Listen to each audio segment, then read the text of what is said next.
Introduction. What is it like to be a top blogger? No matter what you end up doing, working online is a fantastic opportunity and a great way to enjoy more freedom and potentially higher earnings. If you work online, that means you can work from anywhere in the world, that you can set your own pace to work at, and that you can choose your own salary. But while working online is always great, there are a lot of different forms that this can take, and not all of them are made equal. In other words, some online businesses are more profitable and more enjoyable than others. And if you're working to provide a service such as web design, copywriting, or coding, then essentially you won't be doing anything all that different from working for an employer. Clients mean deadlines, and they're essentially very similar to bosses. And then there are those hustles that you can get into online. Things like selling ebooks or working as an affiliate to promote someone else's ebook. These are passive income models that will earn you cash while you sleep or while you travel the world. They're low input and high yield. In many ways, they represent the very best of both worlds, and they're an ideal choice for those looking to earn money quickly. But let's face it, these business models don't have all that much ambition attached. Selling an ebook is not exactly changing the world, especially if it's not even an ebook that you made yourself. What's more is that selling ebooks isn't going to get you all that rich. There's definitely a cutoff point at which these get-rich-quick schemes stop being profitable. There's a ceiling that limits how much you can earn, and it's also not particularly exciting or rewarding. To be honest, a lot of people who make money online using these sorts of methods aren't all that likely to actually believe in the products they sell. Essentially, this feels like scamming people in order to make money, which isn't a great feeling. This is why I firmly believe that becoming a top blogger is the best way to earn a lot of money online. In this post, I'll be looking at what that entails and how you can get there. But first, let's take a look at why blogging is the perfect way to make money online. The reality of blogging. Firstly, being a top blogger means generating a passive income. You'll have a website that will earn money for you, but you won't need to put in a lot of daily work in order for that to happen. This isn't like writing or web design where you are getting paid for the time you put in. Here, you have done your work up front, and thus you can kick back and relax when the money comes in from adverts, digital products, and sponsors. That's not to say that there's no ongoing work, mind you. You will still need to write the occasional blog post and do some promotion. It's just that it is up to you how and when you do this. And the best part is that this is a highly rewarding way to work and make money online. You'll find that you don't dread doing it because you'll be writing about a topic that you really enjoy, and you'll be doing things that you're really proud of. Imagine if your day's work involves stopping off at a coffee shop somewhere, getting yourself a nice hot drink, and then leaning back into your chair while you type up an article on a subject you find fascinating. Then there's the fans and the adulation. Being a top blogger is effectively like being a celebrity. People will read what you write and they'll leave comments and respond. It's an amazing feeling when you write a post that you're really proud of and that you poured your heart into, and then you get emails from people who read it and found it fascinating.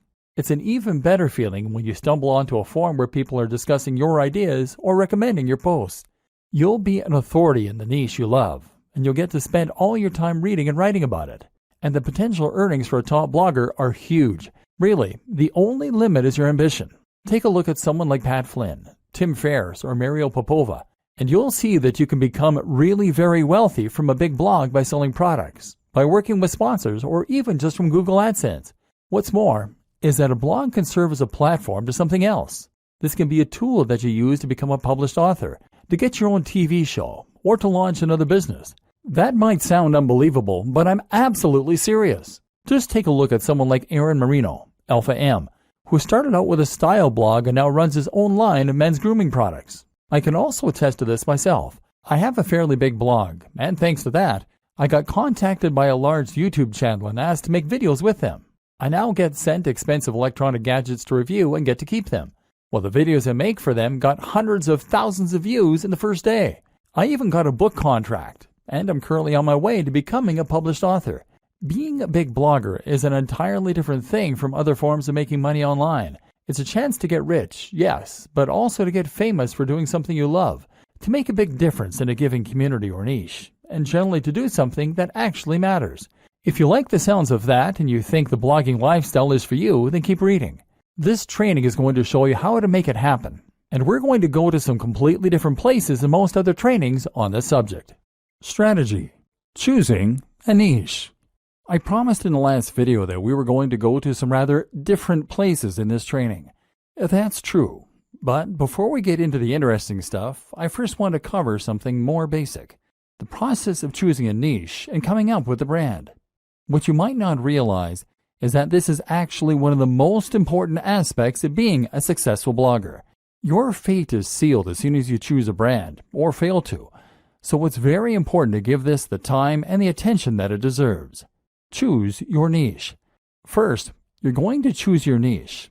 Entire trainings have been created on how to do this, but I'm going to simplify the matter for you incredibly by saying this: the niche you pick should be the subject that you are most passionate about. That is all there is to it. You might protest at this point and tell me that there's no money in knitting or Marvel Comics or Feng Shui. Whatever you're into, you've probably been taught that the big money is in health and fitness, or it is in finance. Get that idea out of your head and focus on writing what you know and love. This is so important because this is something you are going to be spending hours on every single day of your life for years to come. If you want to become a top blogger, remember we're not talking small hustles here, then you need to put in the time and you need to know the subject matter like the back of your hand. You're going to have to write this content yourself too, which is just one more reason that it needs to be something that you understand and that you love. What a lot of people do is to pick a niche that they are only somewhat interested in that they think can make them money. Then they hire a writer to fill it with content and they wait for their site to grow. This never works. It might make you some money, but you will not become a top blogger. Why? Because this strategy isn't going to bring anything new to the table and won't have your personality. Let's say you're writing about fitness. In order to be a top blog, you need to be contributing either the most comprehensive and accurate information out there so that you are a top resource, or you need to be contributing new ideas that no one else has come up with. You need to give your unique take on that matter and provide interesting insights and ways of looking at things that other people won't have considered. You need to do this in your own voice, in a way that lets people know what you're about, and that makes people want to keep on coming back to your site. If you hire a writer, then even the best writer in the world is going to give you content that is generic. They won't use their own personal voice because they're ghostwriting, and they won't contribute completely new information. That's because they're writers, not experts in that niche. And even if they were experts in that niche, they wouldn't want to give ideas that were too new, too controversial, or too unique, because they'll assume that you want to sound like you.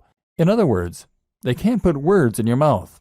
Only by writing it yourself can you bring something new to the table. And you can only do that if it's a topic you really know and understand. And this is before we mention the fact that you have to love the subject enough to spend all that time on it without getting tired of it and moving on. How to hone in on a smaller niche. But what do you do if the niche that you know is not one you can realistically succeed in? What if it is either too big or too small? A niche that is too big might be something like bodybuilding. This is a massive niche, and it's an industry that has huge amounts of cash poured into it all the time. If you want to create a blog on bodybuilding, then you're going to be going up against some huge established brands. These will include the likes of bodybuilding.com. So the question you now have to ask is whether you really think you can compete with a site like bodybuilding.com that is spending thousands, if not millions of dollars on advertising every single day, and they will already have a massive audience of regular readers. How can you stand out against that competition? One solution is to narrow in and make your niche a little more focused. What's a subsection of the bodybuilding niche that you can make your own? I've seen entire blogs on how to work your calves before, aimed at people who aren't happy with the size of their calves. If that's all you're focusing on and that's where you're putting all of your energy, then you can compete with bodybuilding.com in just that one capacity. But a better example might be to focus on a specific demographic. That can mean fitness for the overweight, for the elderly, for women, for students, for moms, or for entrepreneurs. One of my favorite examples of a successful blog is Nerd Fitness. Nerd Fitness is a blog about fitness that is aimed at nerds. This carves out its own very specific section of a larger niche and allows it to compete with much bigger names. You can also make a niche bigger by combining it with other topics and other ideas. Nerd Fitness does this in a way because the concept allows the blogger to write about other topics too, in particular nerd culture. Then there are examples like The Art of Manliness. This is a blog that covers everything that the author considers to be manly, from health and fitness, to style, to how to smoke a cigar. It's a very broad concept, but also one that is entirely unique in its own way. This is something you can do if your niche is too narrow. If the thing you really want to write about is Sonic the Hedgehog, then that probably is too narrow a niche to make money from on its own. So why not branch out a little bit by including other video games you like? Geekdom 101 is a YouTube personality who started out vlogging about Dragon Ball Z, but has expanded to include other films, TV, and games, and has that way built a far more monetizable brand. Likewise, if your passion is bonsai and you want to make that subject a little larger, then how about including some other things you're interested in that are related? Perhaps Japanese culture, horticulture, art, philosophy, painting. In this way, you are now starting to create a brand out of your niche, creating a very distinct topic and tone that helps you to carve out your own audience while writing about the things that really interest you. Route to market. The other thing you need to think about when you start coming up with the idea for your blog is your route to market. That means thinking about the ways in which you're going to market your blog. At first, your blog is not going to be highly monetized. You might be able to sell a product, but you'll need to build a big audience before you'll start shifting units. Likewise, AdSense and other display advertising won't earn you much at all until you start getting heavy traffic. So that means you really can't afford to pay for your advertising to begin with, and that in turn means you need to find ways to market yourself for free. A route to market is a direct channel you have to your target audience. Your target audience is your persona, the imaginary person for whom your site has been designed. You need to know what kind of person this person is and where they can be found. Then you need a way you can reach them for free. Creating your brand. Once you know your niche and your target audience, you should be starting to get a feel for what your blog is. This is what will now motivate your brand. A brand is not just a logo. Your logo is part of this, but what's more important is the mission statement behind that logo. In other words, you need to know what it is that your blog is doing for people, what kinds of people will read your content, and how you plan to bring value to the world. I highly recommend you to check out Simon Sinek's excellent TED Talk on the Golden Circle. Here, he explains that what makes a successful brand is not what it does or how it does it, but why it does it.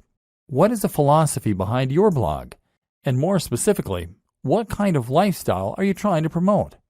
In the case of your bonsai blog, you might be promoting art, peace, and culture. If you have a blog about fitness, then your mission statement might be helping people to lead a happier and healthier life, filled with new experiences and positive energy. Or it might be a place for iron warriors to toughen up and talk about weight training. These are two blogs in essentially similar niches, but they have very different tones and very different mission statements, which will define the kind of person that reads them and the way that the brand looks. Knowing your mission and making sure that this is present in everything you do is crucial for having a successful blog. Why? Because A, it will tell people instantly whether your blog is for them, and B, it will turn your blog into more than the sum of its parts. It will turn your blog into a movement and something that people can get passionate about, and that they can really follow. A note to consider at this point is that by creating your mission statement, you are going to be automatically alienating some of your potential visitors. Your blog can't appeal to everyone, and if it did, then it wouldn't be particularly interesting for anyone. Be prepared for this and embrace who you are and what you want to blog about. Don't try and appeal to everyone, or you will lose your edge and become generic. And in case you aren't convinced by what I've been saying up to this point in the training, I want you to stop and think about the top blogs that you read and the kinds of blogs that you would read. Chances are that each of them is promoting a lifestyle or a movement. Chances are that each of them is doing something interesting and new. Now imagine a blog called How to Get Fit that only ever posts articles with titles like Top 10 Pec Exercises or How to Lose Weight for Summer. Would you bother to read that? No, because it's derivative. You've read this stuff 1,000 times before, and you don't stand to learn anything new or interesting from it. So you won't read it. Generic blogs don't become top blogs. To succeed, you need to have real passion for what you're doing, and you need to be yourself. It may sound a little cheesy, but it really is true. Creating your logo. Okay, So now you've done all that strategizing, you're finally ready to start creating your logo. Your logo needs to be something that evokes the philosophy and the mission that you settled on.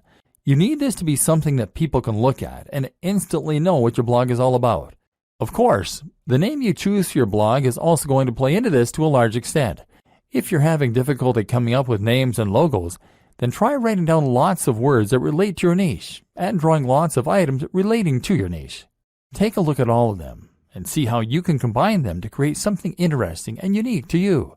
Likewise, consider some best practices for logo design. Firstly, your logo needs to be a vector file. That means it will be made in a tool like Illustrator, not Paint. This will mean that your logo can be changed to any size without losing any definition, and it means you'll be able to easily make edits without having to rub anything out. This is ideal if you want to create a black and white version of your logo in future to go on a product, or if you want to make a banner for some future advertising, for example. Other considerations include making sure that your logo is relatively simple, which again makes it easier for you to create various iterations, making sure your logo doesn't include any cliched elements, ticks, globes, or light bulbs, and choosing colors that will work with your site design and future design activities. If you aren't confident in how to go about this, then outsource this process. Come up with some ideas yourself, and then find a freelancer on freelancer.com, upwork.com, or 99designs.com.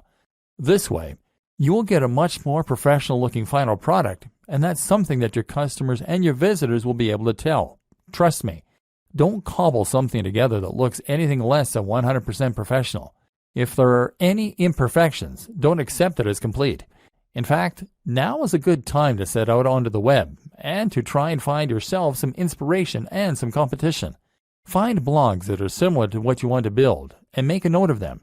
From now on, these top blogs are your competition, and they are the gold standard you are going to try and reach.